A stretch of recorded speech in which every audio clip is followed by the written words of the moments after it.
আজকে আমি বাঙালির সবচেয়ে প্রিয় এবং পছন্দের একটা রেসিপি নিয়ে চলে এসেছি। দেখে নিশ্চয়ই আপনারা আন্দাজ করতে পারছেন বা বুঝতে পারছেন যে এটা কি। এটা হচ্ছে ইলিশ ভাপা। বাঙালির সবচেয়ে পছন্দের একটা খাবার ইলিশ ভাপা। সেটাই আমি আজকে সেই রেসিপিটাই করে দেখাচ্ছি। খুব সহজ পদ্ধতিতে করে দেখাচ্ছি, যে কেউ করে নিতে পারবে। আমি একটা বাটি নিয়েছি, বাটিতে নিয়ে নিচ্ছি সাদা সর্ষে 1 চামচ, আর নিয়ে নিচ্ছি পোস্ত 1 চামচ নিয়ে নিচ্ছি।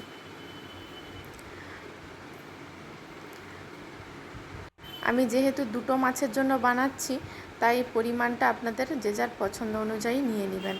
আপনাদের মাছের পরিমাণটা বেশি থাকলে আর এইদিকে সর্ষে পোস্তর পরিমাণটাও আপনারা বেশি করে নিয়ে নেবেন। আর কালো সর্ষে নিয়ে নিলাম, যেটাকে রাই সর্ষে বলা হয়, ওটা নিয়ে নিচ্ছি 1/2 চামচ মতো।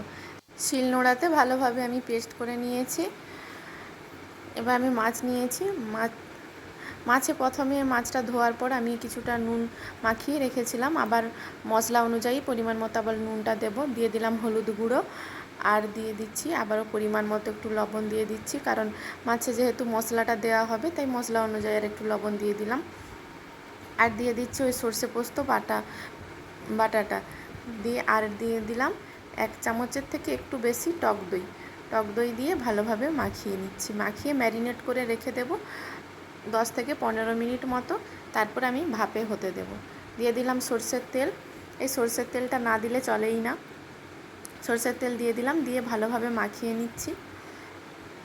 মাছটা ভালোভাবে মাখিয়ে নিতে হবে, যাতে মাছের গায়ে ভালোভাবে মশলাটা ঢুকে যায়, কারণ মশলাটা না ঢুকলে মাছটা ভালো খেতে লাগবে না।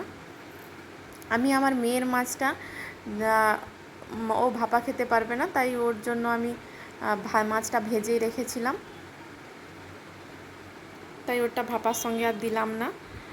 ভালোভাবে মাখানো হয়ে গেছে। মাখিয়ে আমি ঢাকা দিয়ে রেখে দিয়েছি 10 থেকে 15 মিনিট মতো। তারপরে একটা আমি টিফিন বক্স নিয়েছি। এভাবে টিফিন বক্সে মাছের পেটের ভেতরে যে ডিমটা ছিল সেটা বারবার বেরিয়ে যাচ্ছিল। দিয়ে আমি টিফিন কৌটোর মধ্যে সব মশলাগুলো দিয়ে দিচ্ছি। দিয়ে মশলাটা ভালোভাবে মাখিয়ে নিচ্ছি। তারপরে দিয়ে দেব 3টে কাঁচা লঙ্কা চিড়ে নিয়েছিলাম, ওই কাঁচা লঙ্কাগুলোই এর উপরে দিয়ে দেব। আপনারা ঝালটা নিজেদের পছন্দ মতো দিতে পারেন, চাইলে আপনারা এখানে লঙ্কা গুঁড়ো ব্যবহার করতে পারেন অল্প পরিমাণে, তবে কাঁচা লঙ্কাটা দিলে এই টেস্টটা আরও বেশি ভালো হয়। আবারও দিয়ে দিচ্ছি আরেকটু পরিমাণে সরষের তেল, দিয়ে টিফিন বক্সের ঢাকাটা বন্ধ করে দেব।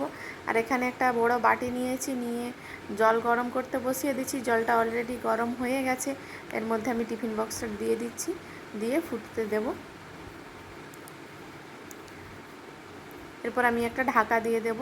ওই বাটিটা ঢাকা দিয়ে ফুটতে দেব 10 থেকে 15 মিনিট। 10 থেকে 15 মিনিট ফুটলেই হয়ে যাবে। দেখুন ভাপাটা কত সুন্দর হয়েছে, দেখে মনে হচ্ছে কিন্তু মশলাটা শুকনো শুকনো হয়ে গেছে, কিন্তু না, মশলাটা শুকনো হয়নি। নিচের দিকে কিন্তু দেখুন একদম জল জল হয়ে আছে। আমি একটা প্লেটের মধ্যে তুলে নিচ্ছি। এইভাবে সহজ পদ্ধতিতে আপনারা একবার বাড়িতে হলেও করে দেখবেন। আর টক দই দিলে কিন্তু এর স্বাদটা দ্বিগুণ বেড়ে যায়।